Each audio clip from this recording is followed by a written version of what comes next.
Hello friend, welcome to my channel JD science classes में आप सभी का स्वागत है।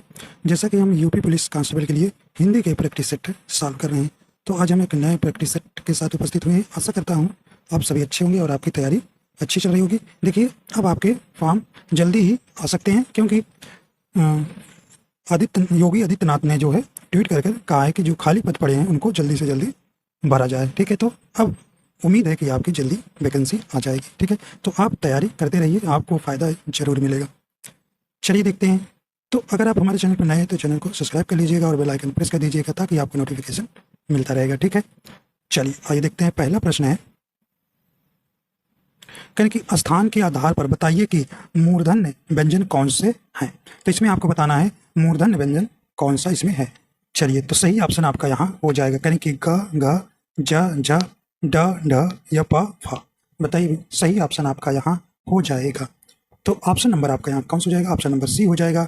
ड और ढ जो है आपका मूर्धन्य व्यंजन कहलाते हैं। ठीक है, देखिए, ग और घ ये कंठ वर्ग के अंतर्गत आते हैं, और जा झा ये तालु वर्ग के अंतर्गत आते हैं। प फ ओष्ठ के अंतर्गत आएंगे। ठीक है, देखिए आपको याद रखना है के टी एम डी वी। देखिए, का से कंठ वर्ग मतलब का वर्ग आएगा, टी से तालु मतलब चा वर्ग आएगा। देखिए यूपीएसआई में ये प्रश्न पिछले साल आया हुआ था। ठीक है, आगे देखिए, माँ जो है मूर्धन्य मतलब टा वर्ग आएगा, और डी मतलब दंत मतलब ता वर्ग आएगा, और वी मतलब ओष्ठ मतलब पा वर्ग आएगा। ठीक है, तो ये आपको ध्यान रखना है। देखिए, इन्हीं को का से लेकर माँ तक के हम क्या कहते हैं? स्पर्श व्यंजन कहते हैं। ठीक है, तो आपसे पूछे कि स्पर्श व्यंजन की संख्या कितनी है, तो आप बताएंगे 25 है। ठीक है, तो इतना आप इसमें ध्यान रखिएगा। आइए देखते हैं, अगला प्रश्न है। अगला प्रश्न देखिए, कह रहे कि निम्न में अल्प प्राण वर्ण वर्ण कौन से हैं? तो बताइए भाई। कह रहे कि छोटा, बड़ा, क, ग, त, ध, थ, ध, फ, बा। तो सही ऑप्शन आपका हो जाएगा। देखिए, अल्प प्राण पहले क्या होता है? ये देखिए, जिन व्यंजनों के उच्चारण में मुख से कम हवा निकले उसे हम अल्प प्राण व्यंजन कहते हैं। देखिए, हर वर्ग का पहला, तीसरा और पांचवा। ठीक है, पहला, तीसरा और पांचवा आपका व्यंजन क्या कहलाता है? अल्प प्राण कहलाता है। तो जैसे का हो गया आपका, गा हो गया और अंगा हो गया। तो ये देखिए, बहुत बोल रहे हैं तो हवा ज़्यादा नहीं निकल रही है। ठीक है, बहुत कम हवा मुख से निकलती है, तो ऐसे व्यंजनों को हम अल्प प्राण वर्ण कहते हैं। ठीक है, तो यहाँ पे आपका सही ऑप्शन कौन सा हो जाएगा? तो कौन सा हो जाएगा? तो ऑप्शन नंबर बी सही हो जाएगा, का और गा। ठीक है, चलिए महाप्राण भी जान लेते हैं भाई। तो जिन व्यंजनों के उच्चारण में अधिक हवा मुख से निकले उसे हम महाप्राण कहते हैं। जैसे हर वर्ग का दूसरा और चौथा व्यंजन जो है महाप्राण के अंतर्गत आता है। ठीक है, जैसे ख आप बोल रहे हैं ना, देखिए हवा ज़्यादा निकलती है, घ। तो ये आप ध्यान रखिएगा। चलिए आइए देखते हैं अगला प्रश्न। अगला प्रश्न कह रहे हैं कि ज्ञा वर्ण किस वर्णों के संयोग से बना है? चलिए भाई बताइए। तो आपके संयुक्त व्यंजन कितने होते हैं? 4 होते हैं ना। संयुक्त व्यंजन कितने होते हैं? 4 होते हैं। तो चलिए बताइए, यहाँ पे पहले बताइए कि कौन सा सही आ जाएगा। तो ऑप्शन नंबर आपका तीसरा का कौन सा हो जाएगा? बी नंबर हो जाएगा। जा और या मिलकर क्या बना है? ज्ञा। ठीक है, जा हलंत है। ठीक है, तो देखिए आपके संयुक्त व्यंजनों की संख्या कौन कौन सी है? देखिए, ज्ञा आता है, छ आएगा, त्रा, और क्या है भी? स्रा। ठीक है, ये आपके 4 जो हैं संयुक्त व्यंजन हैं। देखिए, ज्ञा तो आपको इससे जा और यहाँ से मिलकर बना है। देखिए, छा, छा किससे मिलकर बना है? आपका का हलंत प्लस सा। ठीक है, और त्र, त हलंत प्लस रा से, और स्रा किससे बना है? स हलंत प्लस रा से। ठीक है, तो ये भी ध्यान रखिएगा कि तो इनसे ये प्रश्न आपसे पूछे जाते हैं। तो आपका यहाँ बी सही हो जाएगा। आइए देखते हैं, अगला प्रश्न है। कहने कि अपने उत्तर पर, यहाँ पे अपने उत्तर पर होगा भाई, यहाँ पे अपने उत्तर पर पेंसिल से निशान लगाएं। आपको यहाँ बताना है कारक इनमें कौन सा है, कारक का पता करना है। ठीक है, देखिए बताना है। तो अपने उत्तर पर पेंसिल से निशान लगाए, इसमें आपको कौन सा कारक पहचानना है? करें अपादान, कर्म, कर्ता या करण। तो बताइए, सही ऑप्शन आपका हो जाएगा। तो सही ऑप्शन आपका कौन सा हो जाएगा? ऑप्शन नंबर डी हो जाएगा। कौन सा हो जाएगा? करण कारक। देखिए, करण कारक वहाँ होता है जिसके किसी की सहायता से जो करता जो है कार, किसी की सहायता से जो करता कार करता है, तो वहाँ करण कारक हो जाए। देखिए, से आया है तो ये अपादान मत लगाइएगा कि पेड़ से फल गिरा। देखिए यहाँ पे अपादान कारक नहीं होगा, ध्यान रखिएगा कि नहीं तुरंत पहला नंबर आपका धरा है ऑप्शन है और तुरंत से देखे और मार दिए, ठीक है, तो गलत हो जाएगा। तो यहाँ आपका सही ऑप्शन कौन सा हो जाएगा, डी नंबर आपका सही हो जाएगा। देखिए कारक जो है आपके जानते हैं कितने, 8 हैं, तो इनके चिन्ह आप जानते हैं। देखिए कर्ता के आप जानते हैं ने होता है, कर्म का को होता है कारक चिन्ह, ठीक है, करण का से के द्वारा होता है, ठीक है, और संप्रदान का भाई को के लिए होता है, को के लिए, ठीक है, ठीक है। और देखिए अपादान का आप जानते हैं से होता है जहाँ अलगाव को दिखाए, और संबंध का की के नानी, और अधिकरण का जानते हैं में पर होता है, ठीक है, और संबोधन आखिरी बचा तो हे अरे, तो ये ऐसे आपको ध्यान रखना है। चलिए आगे चलते हैं। देखिए अगला प्रश्न है भी, अगला प्रश्न है क्या, करें कि अधोलिखित में वर्तनी की दृष्टि से एक शब्द अशुद्ध है, तो यहाँ आपको अशुद्ध शब्द छांटना है। देखिए अंतर्धान, अनुगृहित या अध्यात्म या अधीन, तो देखिए सही ऑप्शन आपका अशुद्ध शब्द कौन सा हो जाएगा, ऑप्शन नंबर सी हो जाएगा। अध्यात्म में आपका गलत है, देखिए छोटा आ रहेगा, क्या भाई छोटा आ रहेगा आपका अध्यात्म, ठीक है, अध्यात्म, तो यहाँ पे आपका कौन सा हो जाएगा, तो ऑप्शन नंबर सी जो है आपका अशुद्ध है। तो शुद्ध ये आपका ये है, छोटा आ रहेगा, बड़ा नहीं रहेगा। आगे देखते हैं, अगला है कहने कि निम्नलिखित शब्दों में से कौन सा शुद्ध है, तो आपको शुद्ध शब्द बताना है विदुषी का, बताइए भाई। तो सही ऑप्शन आपका कौन सा हो जाएगा, तो सही ऑप्शन आपका ए नंबर विदुषी सही हो जाएगा, ठीक है। अगला देखें, कहने कि तरन, तनुजा, तट, तमाल, तरवर, छाय, प्रस्तुत पंक्ति के रचयिता कौन है, बताइए भाई। देखिए इसमें आपको ये एग्जाम्पल आपका पूछा जाता है कि इसमें कौन सा अलंकार भी है, ठीक है, तो यहाँ आपको पहले बताना है कि रचयिता इसके कौन है, तो कौन है भाई, 7वां का ऑप्शन नंबर ए हो जाएगा, इसके रचयिता कौन है, भारतेंदु हरिश्चंद्र है, ठीक है। और देखिए यहाँ पे ता की आवृत्ति बार बार आने के कारण कौन सा अलंकार होता है, यहाँ अनुप्रास अलंकार होता है, ठीक है। चलिए अगला देखते हैं, कह रहे हैं कि हिंदी के प्रथम गद्यकार हैं, तो हिंदी के प्रथम गद्यकार कौन है, तो सही ऑप्शन आपका कौन सा हो जाएगा, तो ऑप्शन नंबर कौन सा हो जाएगा, ऑप्शन नंबर बी हो जाएगा, लल्लू लाल। अगला देखते हैं, कहने कि सत्य प्लस चरित्र, सच्चरित्र किस संधि का उदाहरण है, तो सही ऑप्शन आपका यहाँ हो जाएगा, तो ये कौन सा हो जाएगा भाई, तो ऑप्शन नंबर आपका सही ऑप्शन हो जाएगा, तो ऑप्शन नंबर बी हो जाएगा, इसमें व्यंजन संधि है, ठीक है। देखिए ता और चा, ता के हलंत के बाद आ आता है, तो उसका क्या हो जाता है, आधा चा हो जाएगा, तो यहाँ पे आपका व्यंजन संधि है। अगला देखते हैं, करें कि मतैक में कौन सी संधि है, तो मतैक में आपको बताना है कौन सी संधि है, तो ऑप्शन नंबर आपका कौन सा हो जाएगा भाई, तो यहाँ पे ऑप्शन नंबर इसका डी नंबर सही हो जाएगा, वृद्धीश्वर संधि हो जाएगा। देखिए मतैक का संधि विच्छेद आप क्या करें, तो मत प्लस एक, तो देखिए छोटा प्लस ए मिलकर क्या हुआ भाई, ए हो गया।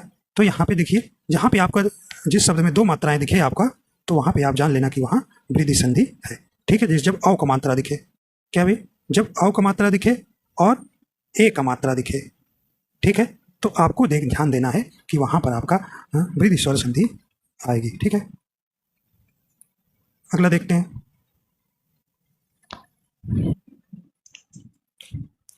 अगला प्रश्न देखिए, अगला प्रश्न है यानी कि सदा बहुवचन में प्रयुक्त होने वाला शब्द है, तो यहाँ पे आपको बताना है सदा बहुवचन में प्रयुक्त होने वाला शब्द है, यानी होश, सोना, जनता, सामान, तो कौन सा हो जाएगा भी, तो सही ऑप्शन हो जाएगा आपका ए नंबर हो जाएगा, होश जो है आपका सदा बहुवचन में प्रयुक्त होने वाला शब्द है, ठीक है। देखिए सोना, जनता, सामान, ये आपका एक वचन, सदैव एक वचन में प्रयोग होने वाला शब्द है, ठीक है। तो देखिए बहुवचन में कुछ शब्द आपको याद रखना है जो आपसे पूछे जाते हैं। देखिए प्राण, प्राण सदा बहुवचन होता है, दर्शन, आंसू, होश, बाल, हस्ताक्षर, ठीक है, ये शब्द आपको याद रखना है, ये हमेशा जो है आपके बहुवचन में प्रयोग होते हैं। आइए देखते हैं अगला प्रश्न,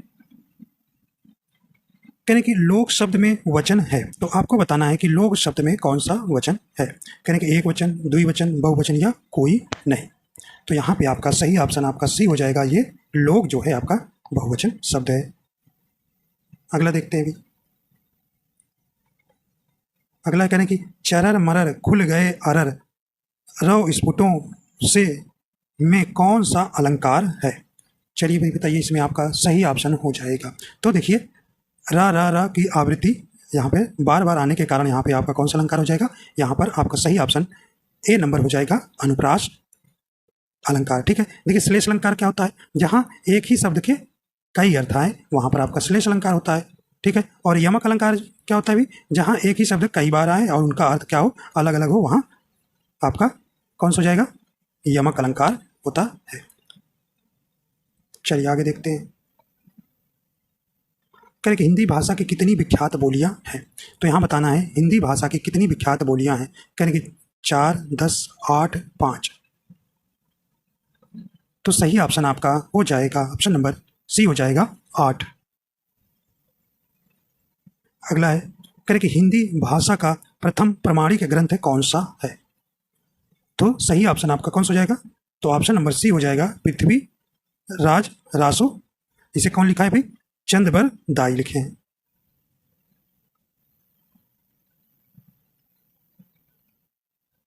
अगला प्रश्न है, कर के निम्नलिखित में से कौन सा हिंदी साहित्य काल विभाजन नहीं है। तो यहां आपको बताना है कि कौन सा इसमें जो है हिंदी साहित्य का काल विभाजन नहीं है। तो करें आधुनिक काल, भक्ति काल, रीति काल या संयुक्त काल। तो सही ऑप्शन आपका कौन सा हो जाएगा, डी नंबर सही हो जाएगा। संयुक्त काल जो है आपका काल विभाजन नहीं है। देखिए इसे 4 भागों में विभाजित किया गया है। देखिए आधुनिक काल है, भक्ति काल है, रीति काल है और एक आदि काल है। आदि काल में, ठीक, आदि काल को वीर गाथा काल भी कहा जाता है। ठीक है, देखिए आदि काल को कब से कब से ये था, 1000 ईस्वी से ये था 1350 ईस्वी तक। और भक्ति काल कितना था भाई, 1350। भक्ति काल था कितना, 1350 से 1650 ईस्वी तक माना जाता है। ठीक है, और रीति काल जिसे उत्तर मध्य काल भी कहते हैं, ये 1650 से, क्या भाई, रीति काल जो है 1650 से कितना 1850 ईस्वी तक माना जाता है। ठीक है, और आपका क्या हुआ, आधुनिक काल जो है ये कब से है, ये 1850 से अब तक। ठीक है, तो ये भी आपको ध्यान रखना है। अगला देखते हैं, कहें कि क्रिया परक व्याकरणिक कोटि चिन्हित कीजिए। तो देखिए क्रिया परक व्याकरणिक कोटि चिन्हित किससे होता है, तो ये आपका ऑप्शन नंबर ए हो जाएगा, कारक से होता है। ठीक है, अगला देखिए, कह रहे कि चूड़ी अच्छी थी में थी कौन सी क्रिया है। तो कह रहे चूड़ी अच्छी थी में जो है थी जो है कौन सी क्रिया है। तो ये कौन सी क्रिया भी, तो सही ऑप्शन आपका ए हो जाएगा, योजक क्रिया है। अगला है, कह रहे कि मूल अकर्मक धातुओं के साथ प्रत्यय जोड़कर बनाई गई क्रिया धातुएं क्या कहलाती हैं। तो बताइए भी सही ऑप्शन आपका हो जाए, तो सही ऑप्शन आपका सी नंबर हो जाएगा, साधित सकर्मक धातु। अगला है,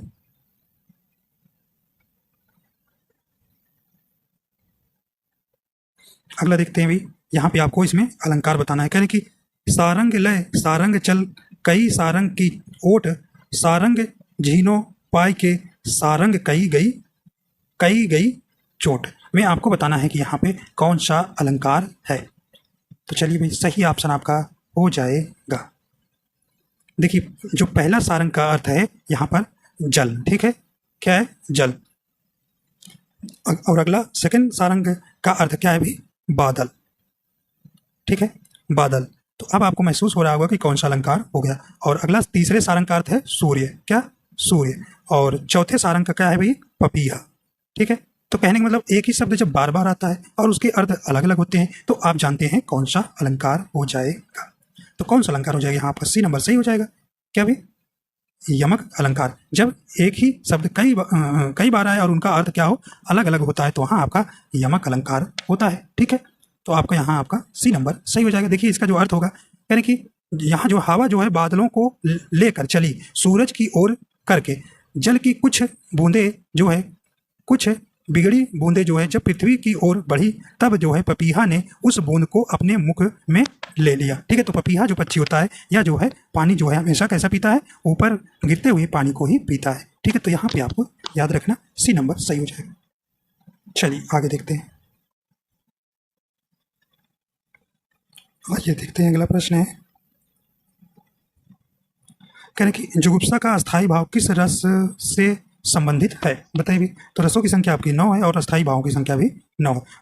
और भरत मुनि जो है शांत रस को ये जो है क्या रस नहीं मानते हैं। ठीक है, तो ये भी ध्यान रखिएगा। चलिए बताइए, तो सही ऑप्शन आपका हो जाएगा, तो ये आपका ऑप्शन नंबर सी हो जाएगा। बीभत्स रस जो है आपका जुगुप्सा का स्थायी भाव।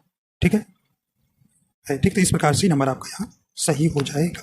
देखिए आपको ध्यान रखना है 9 रस हैं। देखिए पहला जो है आपका श्रृंगार रस है, उसका जो स्थायी भाव होता है रति। दूसरा है कर्म रस जिसका स्थायी भाव शोक होता है। तीसरा है वीर रस जिसका स्थायी भाव उत्साह होता है।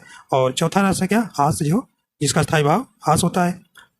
हास रस का हास, और रौद्र रस का स्थायी भाव क्रोध। विभत्स रस का घृणा या जुगुप्सा। भयानक का भय। स्थायी भाव अद्भुत का विस्मय। और शांत रस का निर्वेद होता है। ठीक है, अगला प्रश्न है, कल निम्नलिखित में से कौन सा छंद प्रकार नहीं। अच्छा, यहाँ पे आपको छंद बताना है, इसमें कौन सा, करें चौपाई, दोहा, सुराठा। देखिए आपका ऑप्शन नंबर यहाँ पर ए नंबर सही हो जाएगा।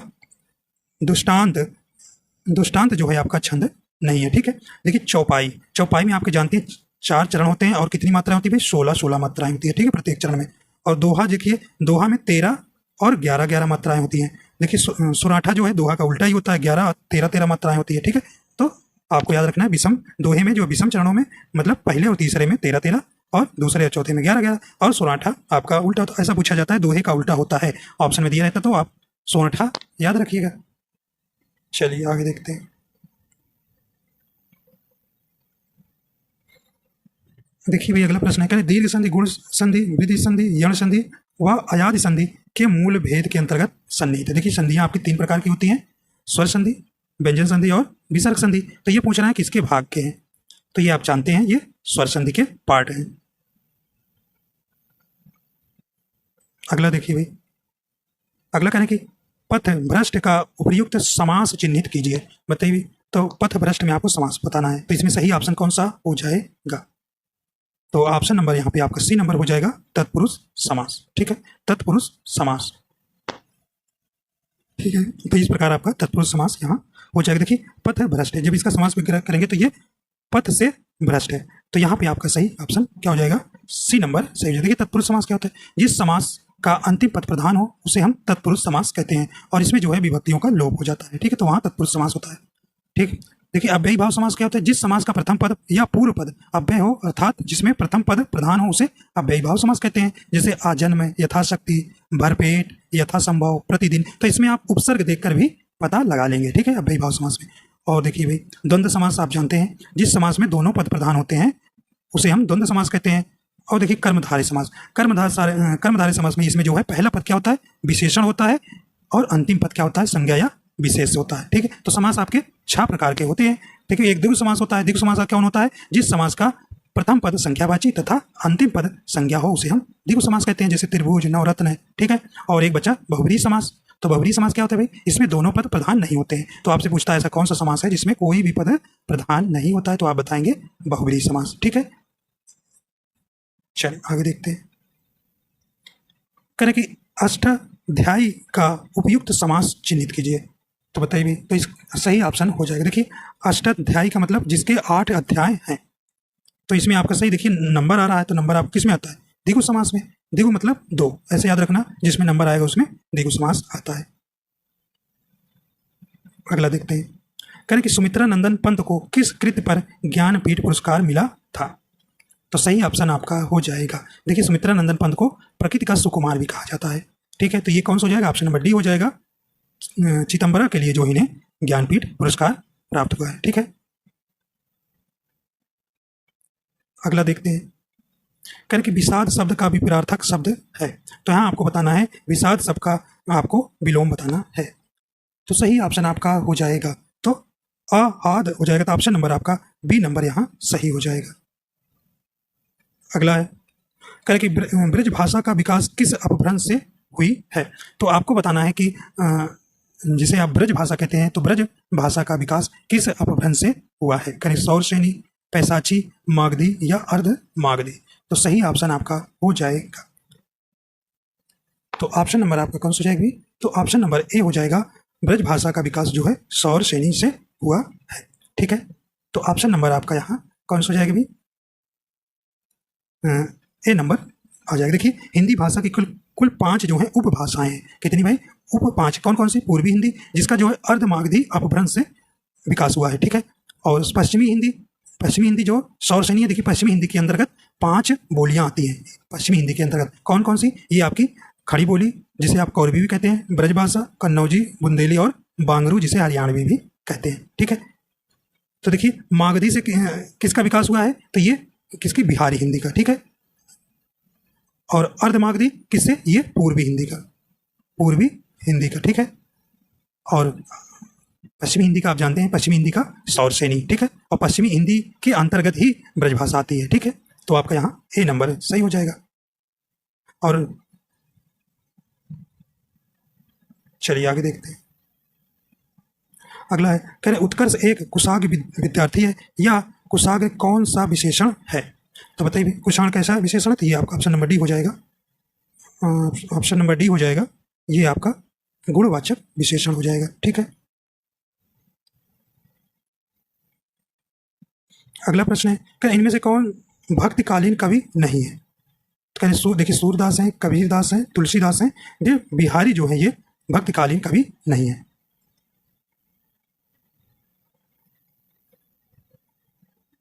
अगला है, कहें कि पत्थर को जोंक नहीं लगती के समानार्थक वाक्यांश का चयन कीजिए। तो यहाँ आपको बताना है पत्थर को जोंक नहीं लगती। तो सही ऑप्शन आपका कौन सा हो जाएगा?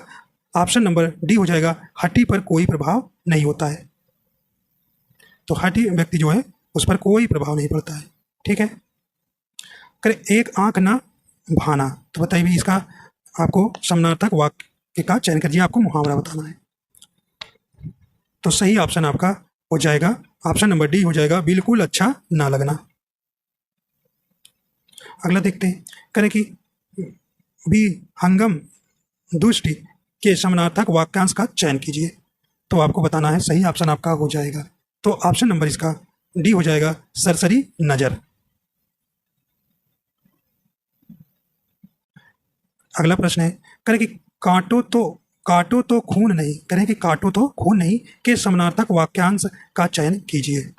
तो सही ऑप्शन आपका हो जाएगा, ऑप्शन नंबर सी हो जाएगा, भय के कारण स्तब्ध हो जाना। भय के कारण स्तब्ध हो जाना सही अर्थ है। अगला है, कह रहे कि उंगली उठाना के समानार्थक वाक्यांश का चयन कीजिए। तो यहाँ ऑप्शन नंबर इसका कौन सा हो जाएगा भाई? तो उंगली उठाना का तो सही ऑप्शन आपका सी हो जाएगा, दोष की ओर संकेत करना। आइए देखते हैं अगला है, कह रहे कि छत्तीसगढ़ी किस भाषा की बोली है? तो बताइए छत्तीसगढ़ी किस भाषा की बोली अंतर आती है बोली? तो ये आपका किसके अंतर्गत आती है? सही ऑप्शन आपका कौन सा हो जाएगा? डी नंबर हो जाएगा, पूर्वी हिंदी के अंतर्गत। देखिए पूर्वी हिंदी जो है अर्ध मागधी अपभ्रंश से उत्पन्न हुई है, और देखिए इसके अंतर्गत 3 जो है उपबोलियां 3 आती हैं। तो किसकी? पूर्वी हिंदी के अंतर्गत 3 बोलियां आती हैं। कौन कौन सी? अवधी आती है, बघेली आती है। ठीक है, बघेली आपकी MP रीवा में बोली जाती है। ठीक है, और आपकी तीसरी कौन सी है? ये आपकी कौन सी है? छत्तीसगढ़ी। ठीक है, तो ये 3 भाषाएं जो हैं पूर्वी हिंदी के अंतर्गत आती हैं, याद रखिएगा। अगला देखते हैं, कह रहे कि कौन सा प्रत्यय हिंदी भाषा में बहुवचन के रूप में जाना जाता है? तो सही ऑप्शन आपका कौन सा हो जाएगा? ए नंबर ओ जो है जाना जाता है। तो इस प्रकार आपके 37 प्रश्न पूरे हो जाते हैं। आशा करता हूँ ये आपको पसंद आया। अगर आपको पसंद आए तो वीडियो को लाइक एंड शेयर करिएगा। अगर आप हमारे चैनल पर नए हैं तो चैनल को सब्सक्राइब करिएगा और बेल आइकन भी प्रेस कर दीजिएगा, ताकि आपको नोटिफिकेशन मिलता रहेगा। देखिए आपकी वैकेंसी अब जल्दी आ जाएगी। बहुत आपने इंतज़ार किया, तो अब तो आना ही चाहिए। तो आप तैयारी जारी जरूर रखिएगा, आपको सिलेक्शन जरूर मिलेगा। तो अब नए प्रैक्टिस सेट के साथ अगले दिन मिलेंगे। ठीक है, तो वीडियो देखने के लिए आपका बहुत बहुत धन्यवाद।